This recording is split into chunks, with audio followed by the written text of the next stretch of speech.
Veebruarikuu on käes ja Elektri teatris on tulemas palju uusi huvitavaid filme.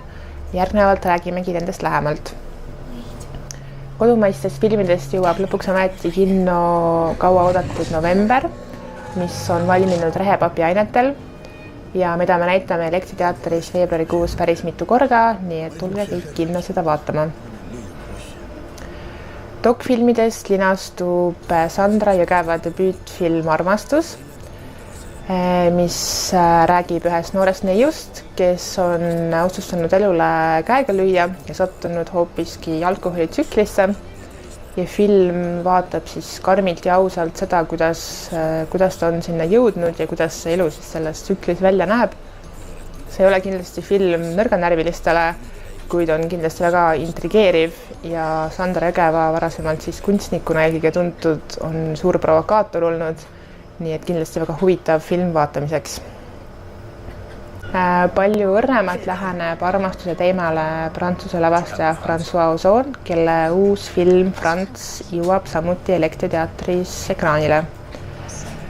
See film viib meid esimese maailmasõja järgsele Saksamaale ja räägib ühest noorest neiust, kes on kaotanud sõjas oma armastatu ja tema juurde tuleb siis selle armastatu sõjaaegne sõber, keda ta varem ei tundnud. Ja sealt hakkavad siis kooruma nii minevik kui tuleviku tunded lahti, mälestused, uued lootused, kõik, mis nendega kaasas käib. Et see on ajalooline film, hästi romantiline, kuid samas mitte liiga sentimentaalne või liiga tundeline, et kõigile, kellele meeldivad lood inimsuhetest, inimpsühholoogiast ja kellele meeldib François Ozoni looming, siis see on kindlasti teile.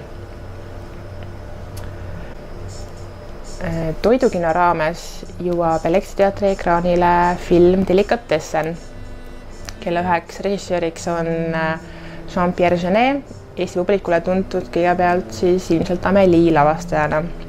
Delikatessenis on loodud post-apokalüptiline maailm, kus on suur toidupuudus ja inimesed elavad pidevas näljas ja ajavad taga ainult süüa. Ja seal tegutseb siis üks lihurik,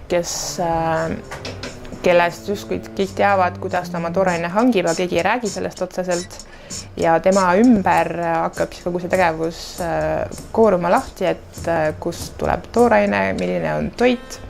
Seal on väga palju põnevaid eksentrilisi karaktereid, loodud väga äge maailm, kus nad kõik tegutsevad. Ja Kirsina tordil siis ka põrandalune taimetoitlaste liikumine, kes siis üritab maailmas õiglust elule luua. Veebruaris tuleb taas ka friigifilmide õhtu, mis on mõeldud siis neile, kes armastavad halbu filme, B-filme ja selliseid linateoseid, kus möödalastmistest on tehtud omaette kunst.